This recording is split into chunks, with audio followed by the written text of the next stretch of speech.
Yuk jadi bagian dari dakwah kami. Dukung operasional dakwah dan sosial kami, raih pahala amal jariah yang terus mengalir sampai hari kiamat. Dan selanjutnya pertanyaannya adalah, Ustadz, dari hamba Allah 30 tahun akhwat, Ustadz sejauh mana saya harus mendukung suami saya? Karena suami saya sudah bekerja setiap hari, tapi memang pendapatannya masih belum cukup untuk mendukung perekonomian keluarga kami. Hutang setiap hari semakin menumpuk, membuat saya terkadang menjadi labil dan pikiran saya tidak karuan. Berikan saya nasihat yang baik, Ustaz. Hiduplah apa adanya, teman-teman. Ya, selama kita mau hidup apa adanya, dan depan mata itu yang kita nikmati, saya yakin semuanya cukup. Ya, saya yakin semuanya cukup. Kalori yang dibutuhkan oleh tubuh kita ini tidak banyak, teman-teman sekalian. Tidak banyak. 1.500 sampai 2.500 kalori. Coba antum cek nanti searching di Google, kalorinya kerupuk berapa? Lihat. Coba searching. Biar antum tahu itu. Satu kerupuk itu kalorinya banyak banget itu. Ya. Antum makan kalau diakumulasi, walaupun nutrisinya tidak seperti kalau kita makan yang lain, tetapi kalorinya terpenuhi. Gitu. Dan tergantung persepsi kita. Kalau saya biasanya, saya makan sehari sekali. Maksimal 2 kali sehari. Hidup, alhamdulillah. Gak ada masalah. Karena persepsi saya, oh ini sudah cukup buat saya. Udah. Tapi kalau kita selalu bilang gak cukup, ya gak cukup terus. Kan gitu. Itu tergantung kita bagaimana mengelolanya. Kalau kita coba menikmati apa yang ada, kita syukuri, maka insya Allah akan cukup. Ini secara global dulu ya. Nah sekarang bagaimana ukhti kita ini menghadapi rumah tangganya yang utang terus menumpuk dan pendapatan suami belum mencukupi. Nah ini bagaimana mengelola saya, bagaimana memanage saja.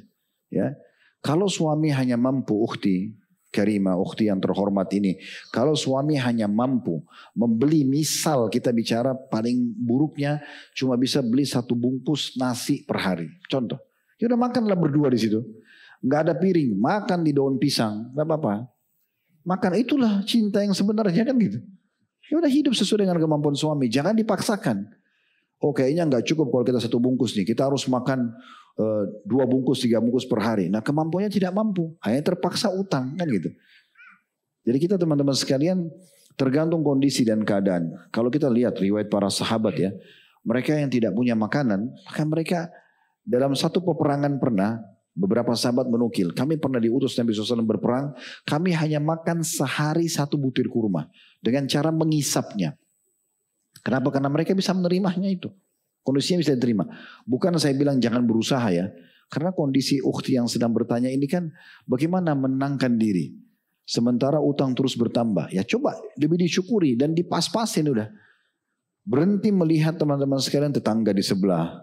Ya. Atau kita nonton di media, ini yang paling berpengaruh sekarang media nih. Buka makanan enak, restoran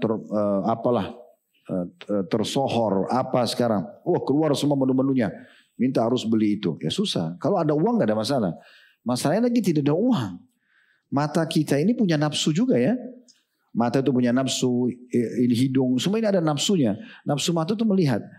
Terbukti kalau antum mau ikuti nafsu makan, kalau kita lagi puasa, semua kita mau beli kalau mau buka puasa kan. Itu nafsu makan, nafsu mata. Nanti gak dimakan juga.